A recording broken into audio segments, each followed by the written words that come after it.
Hello and welcome. My name is Rob Simonds, and I'm the board president of the Downtown Chamber Series. And I am joined today in advance of our concerts on Sunday and Monday, October 29th and October 30th, by Aaron Requiro, who is a featured musician on this program. Welcome, Aaron. Hi, thanks for having me. So I wrapped up my career a few years ago as a performer, and now I am 100% a consumer of music. And this program, in my opinion, even though the pieces are wildly different, they come from different backgrounds, different centuries, different continents. Each piece kind of exemplifies like the very best thing about chamber music, in my opinion. So if you could give us a brief overview of the program and tell us what you're most excited about in performing it. Sure. Well, we'll be playing Strum by Jessie Montgomery. She's a young up-and-coming composer. She's pretty established now, I guess, actually. We all, in the chamber music world, we all love her music. Some Jonny Greenwood from the There Will Be Blood soundtrack. That's very unique. One of my first times playing his music. And then we'll be also doing Beethoven's Opus 95 string quartet, Serioso.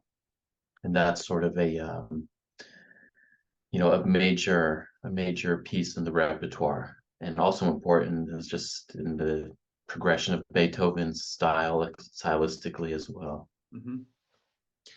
I think about each of these pieces as being kind of at the nexus of a few different things. So the Beethoven is the end of his so-called middle period, going into his more experimental and forward-looking later period. In some ways, it's the end of the classical period, going into the romantic period.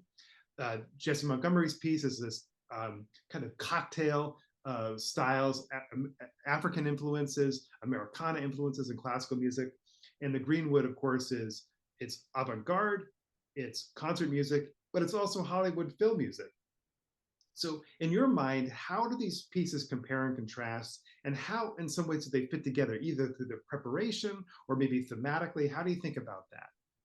Well, I guess I'd say the Jonny Greenwood is extremely atmospheric. If you want multiple themes and the development and all that, he's not going to give that to you, really. But through the layering kind of and just sort of hearing the progression of how these atmospheric effects kind of build up, the way he builds them up, I feel is very effective. And we get to even play around with some extended techniques in the last movement where we really detune some strings and get some interesting rumbling effects and sounds. Jessie Montgomery is characteristically, or it's character-wise, it's very lively. It's very, it's very bright compared to the Jonny Greenwood. So it will be a big contrast, but it's also definitely a modern piece. It's not pretending to be anything from the past, but it's also super accessible. I feel like it's kind of a new style that a lot of composers are writing that, it's not easy listening by any means, but it's definitely, there's nothing off-putting the way people usually complain about contemporary music. So it has nice use of rhythms, a lot of sort of polyrhythms, and just kind of stacking different meters on top of each other in certain places. So there are a lot of cool effects she gets that way. And it's just exciting to play her music. It's been interesting to see more and more ensembles playing her stuff. That's interesting point. This idea of like our conception of classical music or contemporary classical music as being sometimes impenetrable or hard to listen to, but really on this program, the Beethoven in its period is the most forward-looking in a lot of ways. Can you talk to me about how you approach that piece in a rehearsal? Or we've all musicians, all string players, I should say, probably have a really deep relationship with this music. We've been playing it since I was started in high school playing it. Talk to me about where this maybe piece fits into your own conception of music making, and how do you go about rehearsing a piece that's so important and so integral to our repertoire? It's one of those things, like you said, since it's so well known, we all kind of have our preconceived, we have our ideas from the past. But every time you play with a new group, or even with your own regular group, when you come back to music, something has always changed. And like you were saying, it's his transition from the middle quartets to the late, or middle period to late period. And it was also the first quartet that he dedicated to a friend and not, a Russian prince. But it just kind of shows, the way the winds are changing a bit. And I think a lot of our preparation, there's always woodshedding that has to get done. That's like the basics, just making sure things line up and are in tune. But once we get past that, we can explore a bit more of the strong characters and the exciting use of his dynamic use. There are a lot of parts that like run up and get real excited, and all of a sudden they stop on a dime and kind of start building up again. And I mean, for me, it was the middle quartets that really kind of excited me as a high school student, and really got me into string quartet playing. And they were kind of monuments of the repertoire I never thought I would have an opportunity to learn at that time, right? Mm-hmm. And then it's sort of like you do the Opus 18s, they're close to classical, they're basically like similar to what you expect from Mozart and Haydn. No crazy surprises. But then the Razumovsky quartets are kind of where you get started, and there's always this Serioso quartet lingering in the background that's like a little bit more challenging, or at least we think at the time it's like a little challenging. It's a little bit more intense. The characters are a bit stronger, maybe. I've always loved working on all the middle Beethovens. The harp was kind of my first foray into middle Beethoven, but particularly the second movement of Serioso is one of my favorites. So I'm just pleased that we get to play that for the audience. I love how you put that as being these monuments, and you get to learn them.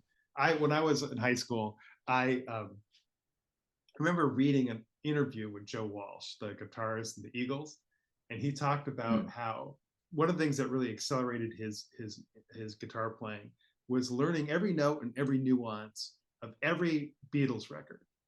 And I remember thinking to myself, like, well, what's the analog for a young classical violinist at the time? And it was all the Beethoven quartets. So I remember I spent a lot of time playing along with those recordings that I loved at the time.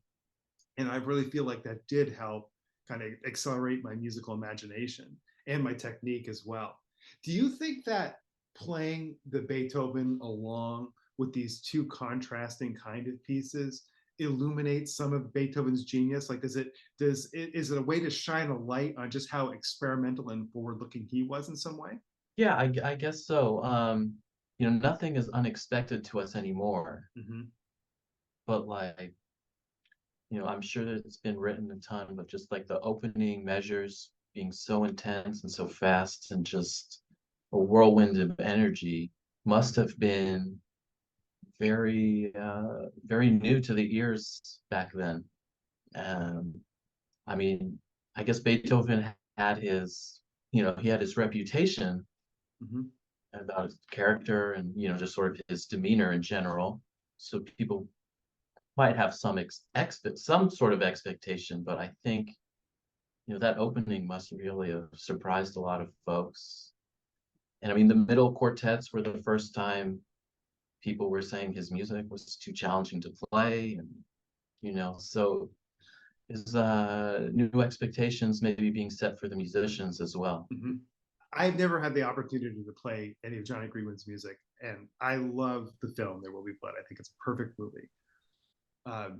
But the soundtrack that we have, or the recording I should say, of the soundtrack is the recording of the piece that's available.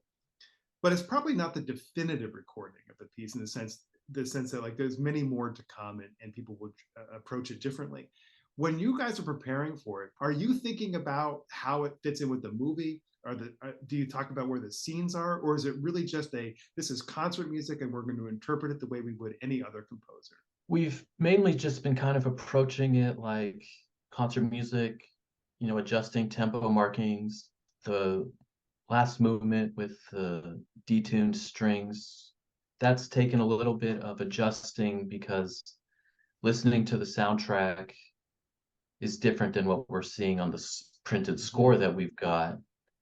And then, once we get in the concert space this weekend, when we rehearse there, we'll do more adjusting because really trying to take advantage of the reverberance of the room and seeing what works, what doesn't. And so I think we're kind of treating it, as if it's, proper concert music. Mm-hmm. But however, we've all seen the movie. We all kind of know this mood that's set and the kind of era and just sort of so that's definitely been informing the way we play it, but I don't think we've been delving into the scenes trying to like pull too much nuance out of it maybe, but we are familiar and definitely that's informing our performance. Yeah, I was curious about how you guys were approaching that. And so finally, Aaron, I wonder if you could talk a little bit about what DCS has meant to you as a working musician in Phoenix. How does it help you balance your work as an orchestral player in the Phoenix Symphony and this other side of your musical brain, I guess, and your technique to be able to perform music in these spaces? Well, I mean, it's amazing what has been set up over the years, and the audiences are very, very good. They always are well attended, very eager listeners. So it's a pleasure to play for everybody. And then it also provides us, the musicians, at least those of us from the symphony, it gives us a nice alternative from just playing in the section all week. We get to explore music that we wouldn't normally play. I've gotten to play some Bartok quartets with friends, some George Crumb. So some really interesting stuff that I wouldn't normally play. And I mean, I don't want to send the wrong picture here, but like, I don't always enjoy playing in the orchestra, and I have a string quartet I play with, and so we do residencies and meet up a few times a year. And so having DCS to add to that just helps really prevent that sort of orchestra burnout from happening, because it's sort of these side projects that kind of re-inspire some of that music making.